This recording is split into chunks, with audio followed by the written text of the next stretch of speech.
I've learned in my life that there's not many things that stress me out more than money. If I'm financially sustaining, I have far less stress in my life. So for me, ensuring that I'm profitable and actually making money is one way to detach from business. If I have a project that's going south, or if I underbid a project and I'm not making money, it stresses me out when I'm on the job. It stresses me out when I'm off the job. It stresses me out when I'm away with my family, when I'm sitting on the couch, while I'm trying to lay in bed, while I'm trying to sleep. Every aspect of my life is consumed by bleeding money on that project. So, number one for me is to ensure that I am profitable. Happy Halloween, everyone. At this point, Halloween's most likely over for you. You're probably sitting on the couch or laying in bed with empty candy wrappers strewn about, your stomach and waist belt exploding from indulging and overindulging in your kids' candy, sneaking their licorice and Snickers and Skittles, and wondering why you just couldn't stop eating all of that crap. Contemplating life and what it means, and just overall feeling like crap. But listen, the good thing is it's only the beginning of that.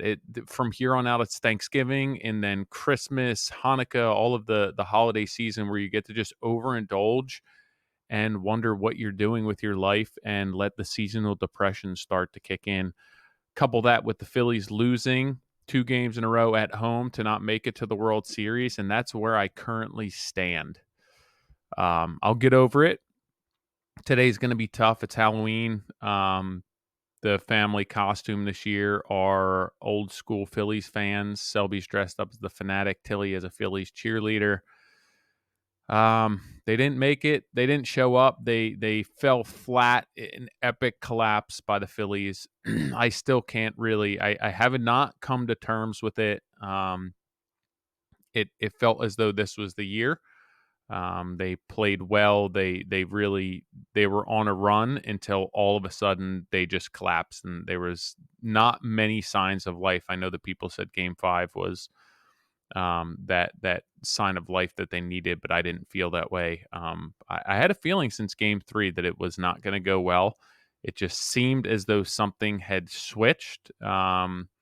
I guess it had been coming with some players starting to slump, but it was in my eyes an epic collapse. This is going to be a tough one. It's been a tough one. I'm not even watching the World Series. I'm checking up on scores. This is really, really a tough one.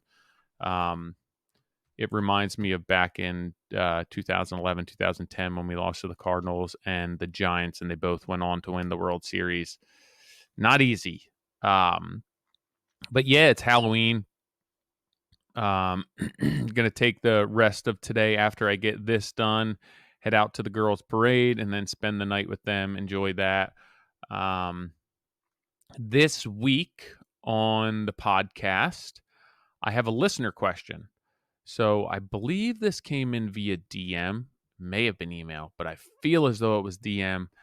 The question was surrounding how to detach from work. I don't know the background of the listener, but essentially, they are trying to find a way to operate their business that allows them to shut it off. And this is something that I struggled with for a really long time.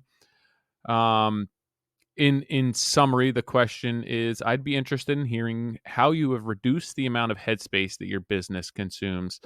I'm at the point where I'm trying to transition my business to a place where I think about it less so that I can be more present with those that I love. But I'm completely bewildered as to how to make that happen. I'm scaling back, reducing overhead, and taking on fewer projects, but it's been difficult to get to a place that feels safe. Any information that you can provide would be greatly appreciated. Thanks for the email or DM, or whatever it may have been. I appreciate it. I can greatly relate to this question. And for years, I didn't have an answer or a solution to this. And it's a very deep question. There's a million different answers, and I could probably spend the rest of my career devoting podcasts and blog posts to this question. But I'm gonna answer this with really what's applicable at this point in my life, and I do feel as though I am I'm work and pleasing my customers is not my number one priority in life, and it was for a long time. So I'm going to touch on a handful of things that I feel have helped me be able to disconnect and detach from business. Really difficult question, really great question. I appreciate the question. I want to lead off and preface this conversation with the fact that um, first off, you have to be realistic. There's never going to be a time in your life that everything's going perfectly, that there's no stress, that you are 100% devoted to family or things aside from work, or that work's just going, stress free, carefree, and everything's going smoothly. I remember a few years ago listening to a podcast, and people have this unrealistic expectation of being happy all the time, and that's just not what life is meant to be. You have to balance that happiness with sadness and stress and everything in between. But to be happy all the time is an impossibility. It's unrealistic. And that's somewhat similar for business. There has to be a balance there. You're going to have ups and downs and prosperous times and times that are not quite as prosperous. And there's going to be struggles and successes and failures and everything in between. You have to understand that these are all seasons and they will pass. If things are great, they're not always going to be great, and if they are shitty, they're not always going to be shitty. Sometimes just going through the motions is good enough. It's an equal. Um, you can just coast through that. You don't necessarily have to rely on the highs of happiness and the lows of unhappiness and stress to get you by. you should um, you should be able to just rely on day-to-day work, and being successful and a job turning out to be just okay, to serve you well. So that's how I want to preface this off. Preface this off is that you can't expect to completely detach from work all the time. There's going to be stressors that are going to engage you and consume your mind, but there needs to be time in your life that you can turn that off, and that failures at work aren't going to ruin your life, and successes at work aren't going to make your life amazing. You have to find a way to not rely on work, to be the sole provider of that in your life. So, number one for me is I've learned in my life that there's not many things that stress me out more than money. If I'm making money and if I'm profitable and if I'm saving money and if I'm financially sustaining, that I have far less stress in my life. So for me, ensuring that I'm profitable and actually making money is one way to detach from business. If I have a project that's going south, or if I underbid a project and I'm not making money, it stresses me out. It stresses me out when I'm on the job. It stresses me out when I'm off the job. It stresses me out when I'm away with my family, when I'm sitting on the couch, while I'm trying to lay in bed, while I'm trying to sleep. Every aspect of my life is consumed by bleeding money on that project. So, number one for me is to ensure that I am profitable. So, that's understanding my numbers. And then I have chosen to approach business in a way that, for better or worse, I'm being paid for my time. I might not get rich that way, right? Exchanging time for money. You will not become rich. You're limited as to what you can do. But from a happiness and a lifestyle perspective, that's what works. That's what works better for me. Um, at least at this stage of the game, there's low risk. There's probably lower reward at that point, but I'm okay with that trade off. Some people want more risk, greater reward. That's just not how I operate. That's not what makes me click on a daily basis. And again, the risk is not worth the reward to me. I want to ensure that I'm approaching business almost the same way. This is business advice that may not be the best business advice. This is more lifestyle advice, but I know that business owners are going to tell you not to exchange time for money. But for me, if I'm exchanging my time for a monetary rate that provides me the lifestyle that I want and that I need and that makes me happy and makes me the best person that I can be, I'm perfectly fine with that. So I want to approach my business the way that everyone else approaches business who works for somebody, where you work an hour, you get paid for an hour. I'm not getting paid for hours I don't work. And I'm only getting paid for the hours that I work. I understand my rate. Maybe my rate compensates to pad me a little bit for that. So my hourly rate is more than an employee would be, but essentially I want to get paid for the hours that I work. That allows me to step away from work, to hang up the tool belt after 8 hours and walk home and say, I made X amount today, guaranteed. I know it, and I can think about my next 8 hours tomorrow. Um, that really has afforded me an opportunity to reduce the amount of stress in my life and not feel as though I had to put hours in after work and I was worrying about the money that I was losing on a job and everything else. So that for me, money is something that stresses me out a lot. If I'm losing money, it stresses me out a lot. If I'm making money, I can reduce the amount of stress in my life and I'm not so heavily focused on what's going on at work. Number two for me is going to having an understanding and a comprehensive understanding of what your schedule looks like. And this is similar to a recent podcast where it's not necessarily about maintaining your schedule or being on schedule, but understanding where you are and why you are there. If I didn't know what the schedule of my job was from day to day, week to week, and I just said I'm supposed to be done at Christmas time, and I'm realizing that I'm not going to be done until Valentine's Day, and I don't understand why, and I'm not charging accordingly for that, that's just going to stress the hell out of me. It's going to stress the hell out of me leading up to that. It's going to stress the hell out of me once I hit Christmas, and until I finish that job, it's going to stress me out. If I am managing my schedule and my invoicing and my billing, and I understand that, hey, I'm this far behind because of this, and this, and these are out of my control, and I should be charging for this, or this is extra or out of scope, or maybe there's just a material hang up. Or a change or a resubmittal, I understand why I'm there and I can go to the customer when it happens and explain to them why we're behind schedule, how it was potentially unavoidable, what we could do to try and make up schedule. I have solutions, but I have something to back up against as to why we are behind schedule. So I'm less stressed. If I'm 6 weeks behind schedule and I can't explain that to the customers and I'm not charging because of extras, I'm going to be stressed. I'm going to be consumed by work. I will not be able to be at one of my kids' practices, at one of my kids' games. I will not be able to take my daughter out dirt biking and really detach and be focused on what's in front of me. I'll be thinking about work and how I'm behind and how I can make up time and what I did to miss so many things on this project. So understanding that schedule for me is huge. It probably reflects back to the money, um, but just having something to back into and having an understanding of where you stand, where you are supposed to stand on a daily and weekly basis, and understanding why or why not you may be there, being able to have that conversation with the customer, being able to stay ahead of your subs, understanding that if there's cost overruns, why they're justified, why you can get paid for it. But schedule for me is huge.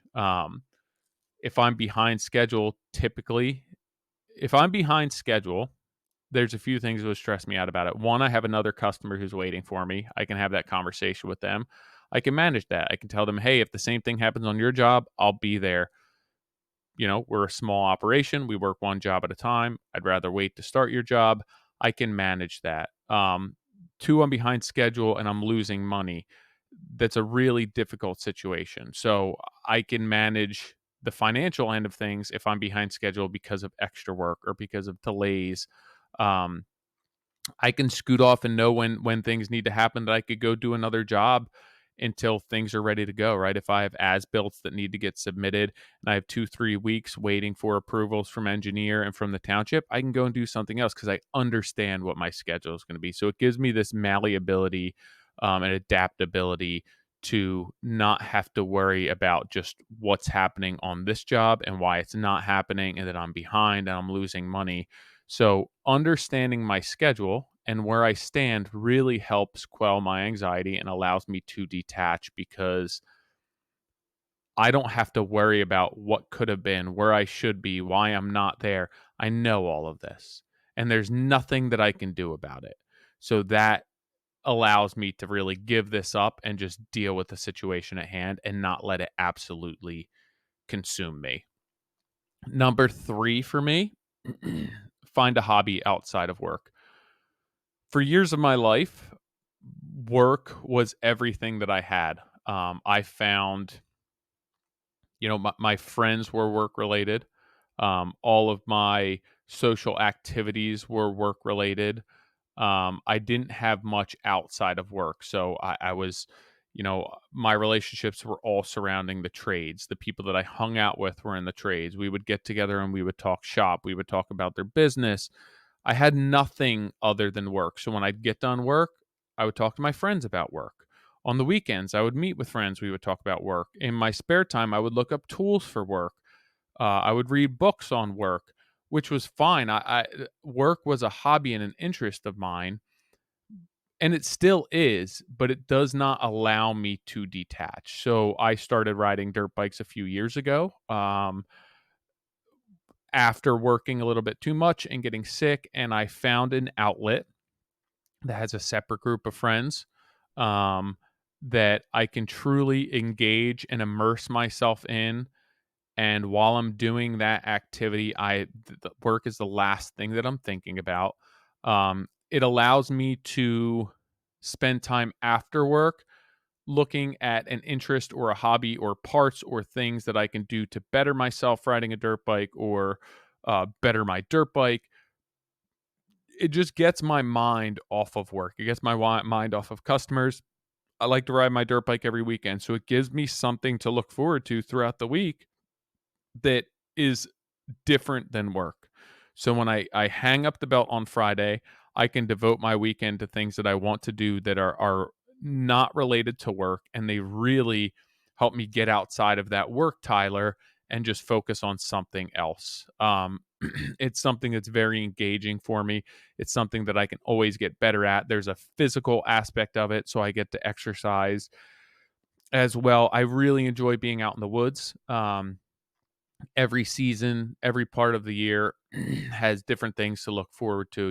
The fall right now, the leaves are great out there. It's so pretty. Um, in the wintertime, it's just very peaceful. You're outside exercising outside, which most people don't get an opportunity to do in the winter. In the springtime, everything it's green. The summertime is just super lively. There's so many animals out there. Everything's growing. You're out there sweating it out, getting a good exercise in. So there's always something different out there. But a hobby outside of work, unrelated to work, with separate friends from work is really, really important. And it just so happened that I stumbled back into that.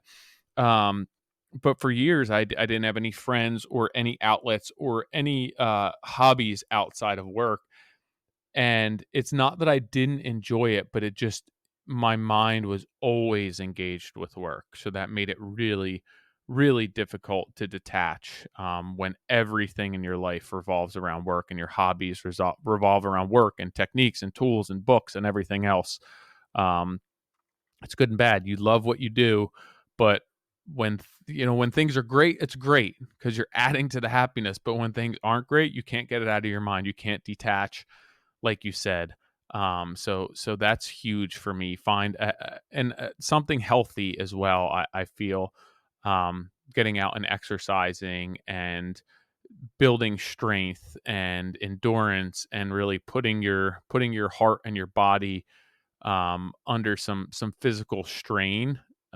Really, I think is great for the body, is great for the mind. So maybe try and find a hobby or an outlet that requires exercise, gets you outside, gets you breathing some fresh air, and that really challenges you, because I think that's really important to be able to detach. Is it can't be something mundane. It can't be something that you can just handle very easily, because it's not going to be as engaging as something that truly challenges you and makes you step up to the plate, and you need to hone your skill set and work at it.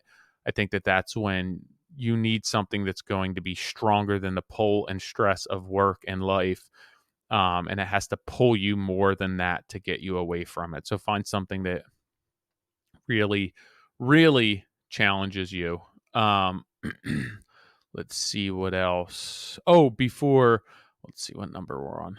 It'll be number 4. Before we hop on number 4, if you're in New Jersey, New York, Pennsylvania, hopefully you guys are using Kuiken Brothers as your building material supplier of choice. They've been in business for over 110 years and they have 9 locations in the area. Um, Kuiken Brothers, that's Kuiken. I know a lot of people have trouble spelling that or sounding that out, but it's Kuiken. Kuiken Brothers has the local knowledge to keep your projects moving, including some of the most knowledgeable millwork experts when it comes to Andersen Windows and Doors. So I'm sure you guys have all heard about Andersen. They have these big door options crafted for luxury living. These huge doors redefine elegance, merging timeless design with modern innovation. Elevate your space and make a bold statement with Andersen Big Doors. If you want to see if you want to get your hands on these or see them in person, these huge bifold lift and slide doors. If you're in northern New Jersey, try the Midland Park location. You can go there and you can operate these full size Andersen big door displays. Um, one thing that I wanted to speak on with regard to Andersen, let me pull this up right now. So, when I first started in business and not understanding how to properly scale projects and design trim packages, Andersen makes this really, or excuse me, Kuiken Brothers makes this really easy for you. So I thought I had this pulled up here. But you know what? I tried starting my internet on Safari and I can't run StreamYard on Safari. So if you go to their website, which is kuikenbrothers.com, pull up products and then go to molding. There's a drop down and there's molding. They have this molding design guide, which will put together different packages of window and door casing, baseboard, fireplace elevations, mantle assemblies, entire classical molding packages, crown molding combinations, coffered ceilings, room packages, right? Where you can go in and say, hey, I want to create a dining room, and it'll build packages and designs that you can see renderings and drawings for that you can't go wrong. You can pick and choose different types of base and case and crowns and chair rail, aprons, everything that you could need to create this space. Go on their website, kuikenbrothers.com, products, molding, check out their molding design guide. It'll make you look like a really great designer, a really great craftsman, and a really great carpenter without much work. They do all the legwork for you. So that's kuikenbrothers.com, Kuiken brothers.com. Back to business. I appreciate you guys sitting tight while I go through them. As always, I got to thank Kuiken Brothers and Andersen for their support, allowing me to hop on and devote my day to all things Modern Craftsman podcast. Oh, yeah, while I'm talking about that, let's see, where's my camera here so I can actually see what I'm talking about. I was up in Massachusetts last week with Nick and Doug, Modern Craftsman. We were shooting something, there you go, for Andersen. And I saw these pencils that Musgrave, who we just had on the podcast this past week, made for us. I believe this is going live on the website soon, if not already by the time this is out. But we got some sweet number 2 pencils made. The branding, the packaging is really cool. The pencils are really nice, high quality pencils. They have our logo on them. I really like these. They're cool. But I finally picked a package up. I also got my hands on some of the t-shirts. I handed some of them out to some friends and family. Really great t-shirts. They fit great. We are not selling them anymore. It was a limited run. We're going to be putting some more out. It'll be a different design. So keep your eyes peeled for that. I believe the pencils are going to be going live soon. Also thinking about getting some hats made after seeing some things that Musgrave did with a hat company, which I think would be cool. Most of the stuff that we're going to be doing is going to be limited run. So if you see something and you like it, it will not always be available.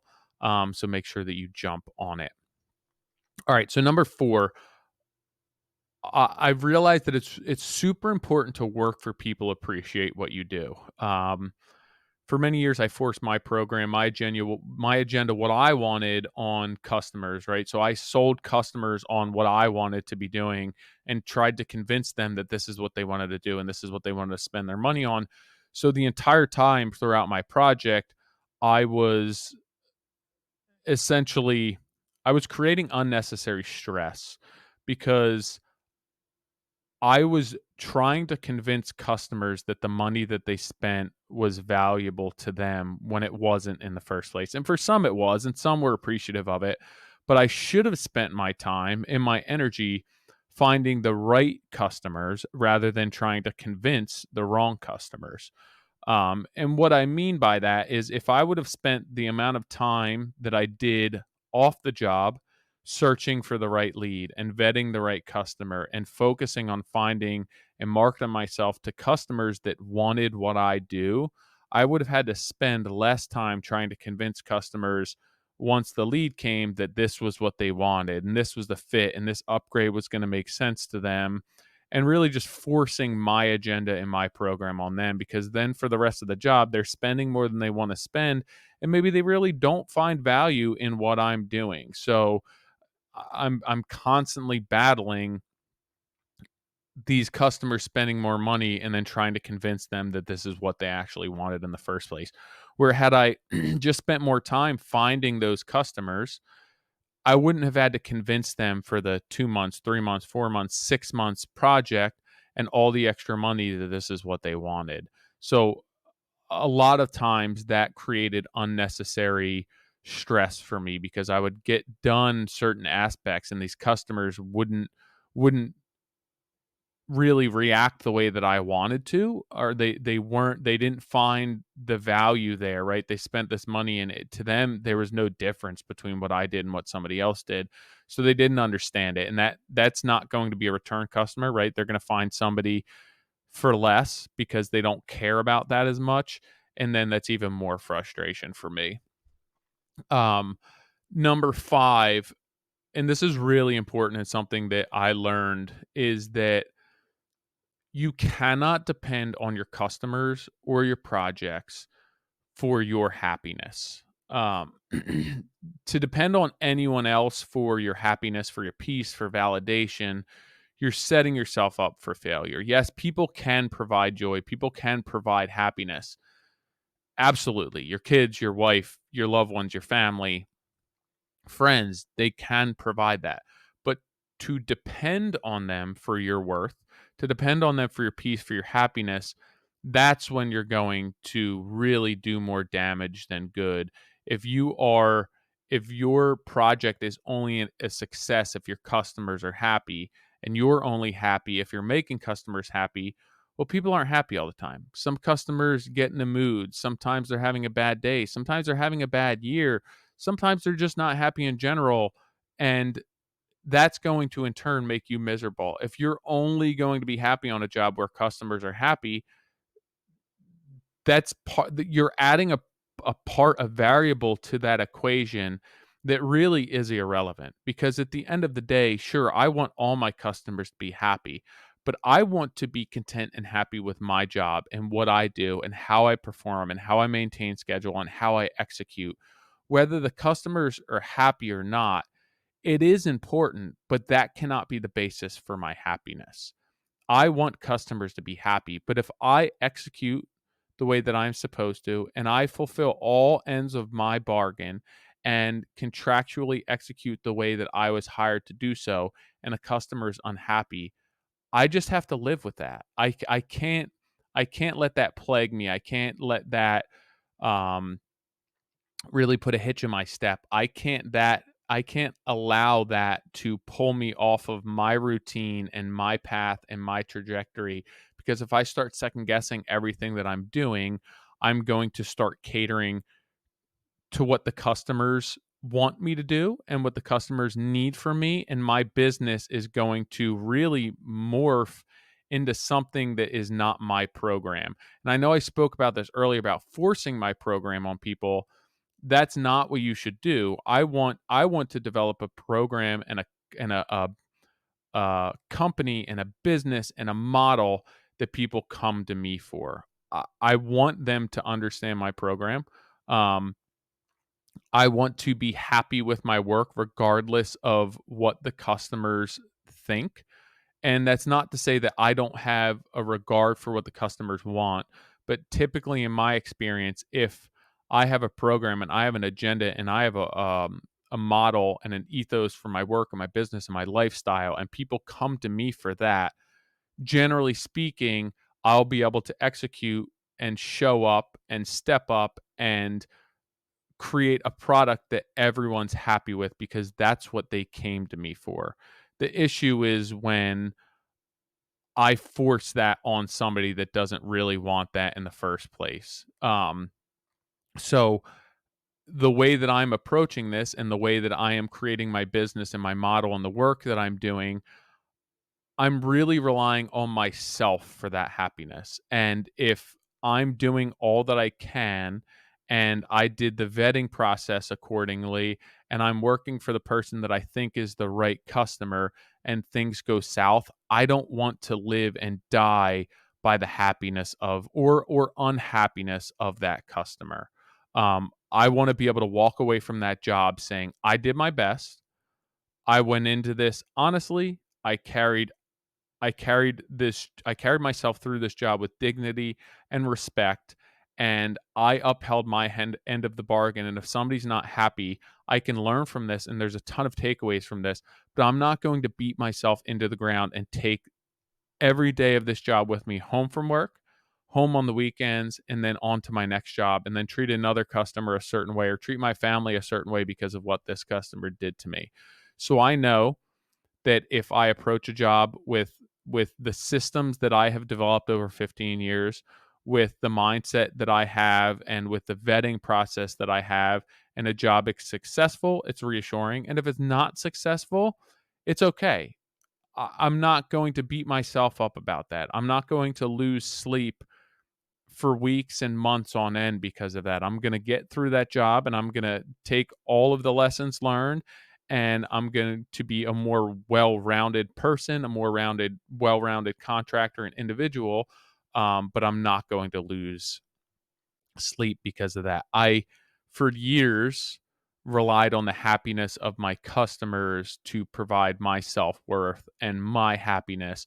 And I realized it's a very dangerous thing to place that in the hands of others because some people just aren't happy with things. And sometimes things don't go right.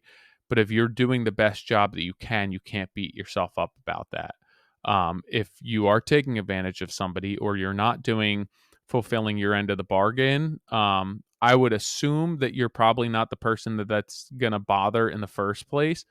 But if it does, it's rightfully so. You didn't fulfill your end of the bargain. But if I go into a project and I'm open and I'm honest and I do the best that I can do and somebody's not happy, I don't want that to affect my life outside of work. I'll put up with it while I'm on the job and I'll put up with it as a means to an end, but I don't want my children to bear the weight of that, my wife to bear the weight of that, my friends, my customers down the future prospective clients, I don't want them to bear the weight of one or two bad customers. Some days are better than others, but in the end, I did my best and that should be enough. So these are a handful of key points that have really helped me detach from work. Um, at the end of the day, and really in conclusion, I've realized over the past 15 years or so of owning a business that these are the things that really, at this point in my life, allow me to step away from work. It's guaranteeing that I'm profitable and making money. That allows me to take time off. That allows me to not think about work or how I can pick up steam or make more money. Um, Understanding my schedule that allows me to have a I'm backing myself into a schedule and I understand why I may or may not be on schedule, why I'm behind schedule, and what are the reasons for that, so I can go to the customers and justify everything that's going on. So that requires less work after work for me. That requires less feeling and need and obligation to spend time after work trying to pick up steam. It absolves me of a lot of the emotional burden of being behind schedule if I can justify that. Um, I can't rely on my work for my happiness. There has to be other things in life that make me happy, and work cannot be the only thing. I cannot rely on on customers and other people for my happiness. That has to come from within. Like, my wife makes me happy, my kids make me happy, but for that to be the end all be all and to put all of my happiness in my kids, like, my kids also make me miserable at times. So that cannot be the only path to happiness, is my kids and my relationship with my wife. Ideally, I have to be happy on the inside. I have to be happy with who I am, what I'm doing, and those other things just add to my happiness. But I don't want them to be retracting from my happiness or being the sole purpose and the sole reason for all of my happiness. That's when it's dangerous, because I can't control that. Create those relationships and those hobbies and establish those hobbies and relationships outside of work. You need to have something else other than work. I think that it should be a hobby that's healthy, that gets you outside, um, something that truly challenges you physically, mentally, whatever that may be. It could be learning how to play chess. If it truly engages you, there's no physical aspect to that. You're not going out and sweating it out playing chess. But if it's something that really challenges your soul and grips you and makes you want to become better, and you become this voracious studying chess player, then yeah, that's great. That something like that will afford you an opportunity to detach from work and have something else consume you, or at least borrow some of your time and energy, so you're not just focused on work every day. There's days and times throughout all of this that you're going to be unhappy. There's days and times that you are going to be stressed. There's days and times when things are going to be good and when things are going to be bad, but you have to understand that that's life. You're not going to be happy all the time. You're not going to be sad all the time. And sometimes, like I said earlier, you're just surviving, right? You're coasting, and there's no highs and there's no lows, and it may seem that it's like this day-to-day mundane, um just stream of consciousness, right? Where there's just nothing that is really taxing you, and there's nothing that's lifting you. But know that there's going to be challenges, and it's going to be bad, and then it's going to get good again, and then you're going to be bored as hell again. But it's all of this that creates life, and you have to take the ups with the downs, and you have to know that the highs aren't always going to be the highs, and the lows aren't always forever going to be the lows. That it's not always going to be that way. And I think that once you realize this, it's going to help you accept life in general and understand that, like, if work's stressing you out, and you've implemented all of these other strategies and tactics in your life, that this is normal. Work's going to stress you out. It may stress you out for a month, but then you'll wrap this job up and the next job won't be as bad. So it's give and take. You can't expect to completely detach from work and from life 100% of the time. Some jobs are going to require more of you. Certain aspects of the job are going to require more than you. I know that starting a job out and closing a job out for me are very stressful times, but the in between, the bulk of that project, I'm coasting, and there's less stress, even when things aren't going as planned, than starting a job and ending a job. So I know that I'm going to have these stressors in the beginning and the end, and those are going to be the really intense points. And then I know that in between, I'll have a break from that. Even as things are going and it's still stressful, I don't have the stress of closing a job out or starting a job. Um, so you have that to look forward to. So I hope that this answers your question. I hope that this helps you out. um, Really, for me, these are things that I've implemented recently, over the past couple years, and it has truly changed my life. It has truly changed my business. Making more money, being paid for my time, being paid for my hours, reducing the amount of stress in my life, and having something to consume me and something to spend time doing other and focusing on other than work has been extremely healthy for me. I still enjoy work. I still enjoy the challenges of work, but work does not dictate whether I'm happy or whether I'm not happy. And that's a really, really liberating thing for me. And I think once you're able to figure that out, you won't feel so badly if you're behind schedule, or if a job's not going right, or if a customer's a pain in the ass. And also, when work's going great, it may not provide as much gratification for you, but you have other things in your life that are put into place at that point that are. So I hope this helps you out. I hope that this answers your question some. It really has been a game changer for me. Things in my life have been massively better over the past couple of years that I've really started implementing these things. So if they help you out, if you can relate to this, let me know.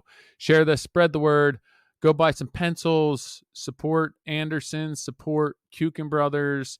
And keep listening. I appreciate all the support. I got a bunch of emails and DMs from people about their feedback on the last podcast. So if you haven't listened, give a listen to that. Reach out, give me some ideas, give me some feedback. I appreciate it. And I will catch up with you guys next week. Have a good Halloween.